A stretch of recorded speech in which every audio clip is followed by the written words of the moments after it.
Hey, how you doing? Uncle Dan from Sporting Drives in Colorado. Today, we're driving a Chevrolet Malibu.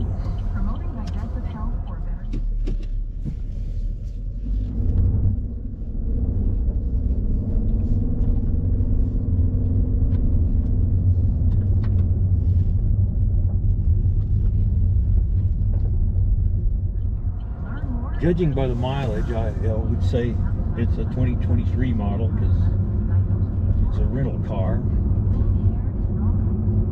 No, I have not traded in, and we're not going to go for a sporting drive in this today. No, I just want to talk to y'all a little bit about something y'all might find important, and that's fuel mileage. A lot of people complaining about the cost of gasoline these days. But then I see the average people driving on the road, and it seems to me like they're just trying to burn gasoline pointlessly. I wonder why they don't just pour it out on the ground. Excuse me. Anyway, when I picked this one up, I picked it up in Colorado Springs, which is 3,000 feet below my house in altitude. When I picked it up, it was registering 22 miles per gallon exactly. I thought, well, that's ridiculous. Somebody must have refreshed the average memory. But then I could see it also has a best mileage, and it was registering 55.4. So I know somebody was driving it since it had been the average it began. Well, I had two loaner cars since midsummer, and they were both the same way. One was registered 20 miles per gallon average. The other one registered 23 miles per gallon. When I took them back, they were both SUVs, Mazdas. When I took them back, one was registering 37 miles per gallon, and the other one is registering 35. Now that means if you had enough gasoline that you take to drive 100 miles, that means if I got in the car, well, not necessarily you, but you know, the average person, that means if I got in the car, I could take it over 150 miles. So, I mean, that's a big expense. In my MX-5, my average overall total is 40 miles per gallon, and y'all see how I drive. I mean, I don't always do spirited driving everywhere I go, but I don't pay any attention to my fuel mileage. I drive it like gasoline was free. But the key is holding a steady speed. Hardly anybody does that these days. And I notice a lot of cars, you just really can't hold a steady speed. And in my mind, that's part of the control. If you can't control a car, why would you buy it?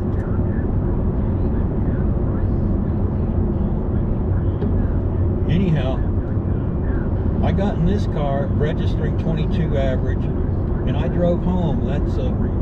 Well, I had to drive through town, then began to climb up the pass about 12, 13 miles uphill all the way. An increase of 3,000 feet in altitude. When I got home, it was registering 35.5 miles per gallon. So I took whatever somebody else had driven and took their bad gas mileage into my average, and still increased the average mileage driving up a steep hill.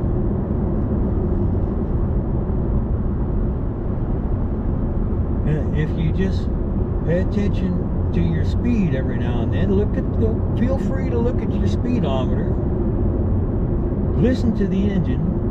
You should be able to hold a pretty steady speed in the car.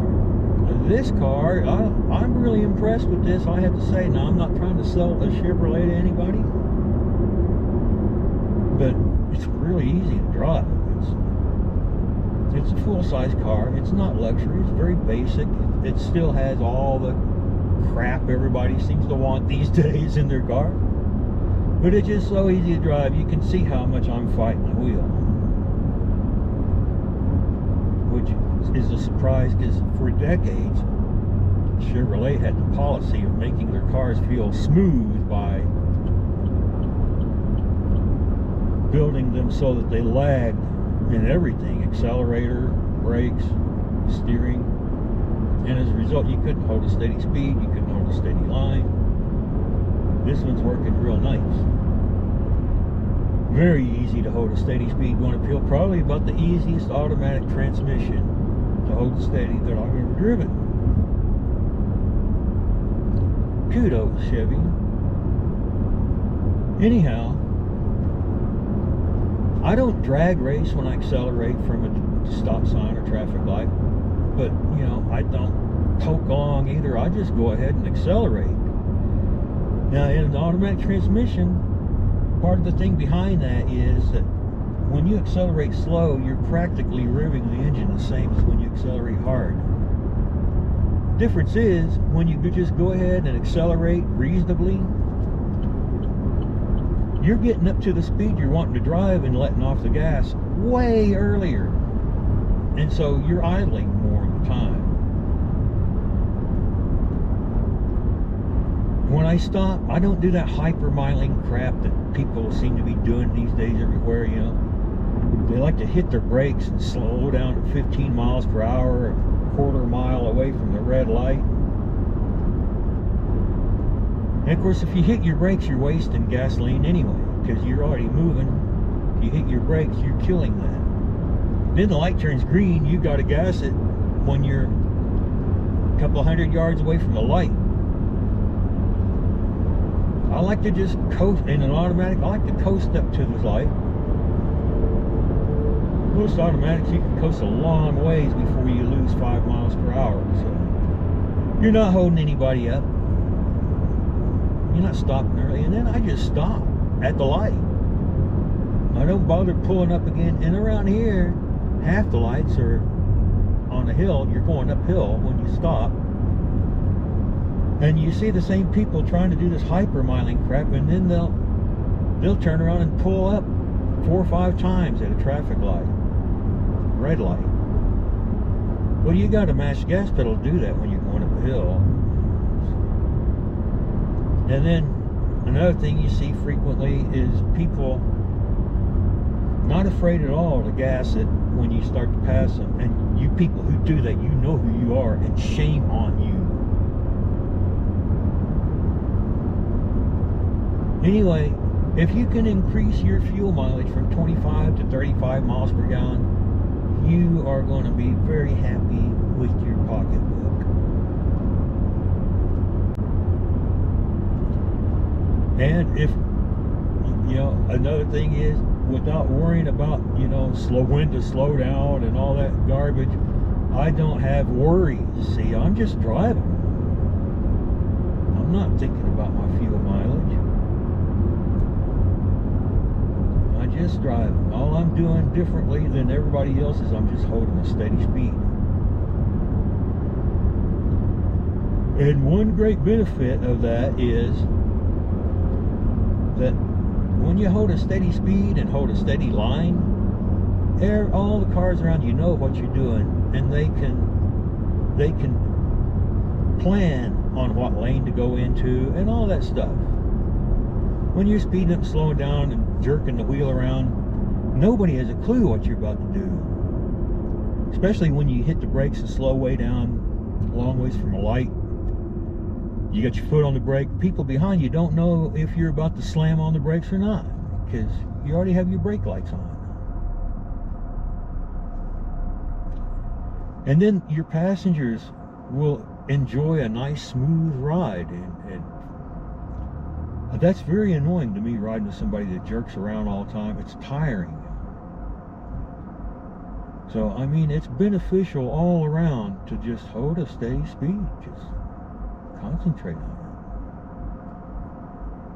it. And another problem with the way people don't hold a steady speed is they get alongside each other and poke along side by side in 2 lanes. And you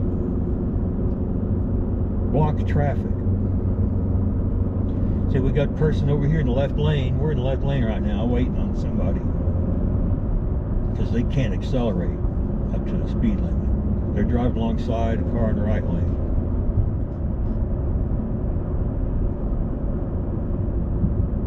And part of why I'm talking about this is because people didn't used to drive like this. You used to go for a drive and just smile and enjoy it, relax. And it's become a real nightmare trying to drive anywhere anymore. I can tell now.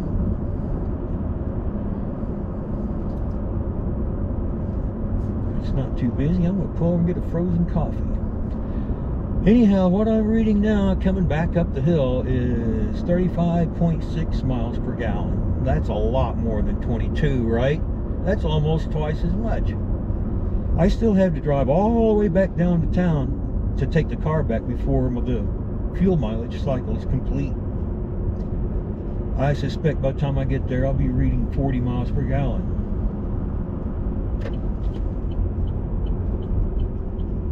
I'd much rather get 40 miles per gallon than 22. Anyway, you guys have a good one, and until the next time,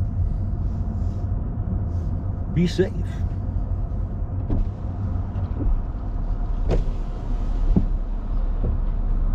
Hi there, how are you today? All right, how about you? I'm good, thanks. What can we get started for you? I'd like a 32-ounce mocha granita with no whipped cream, please.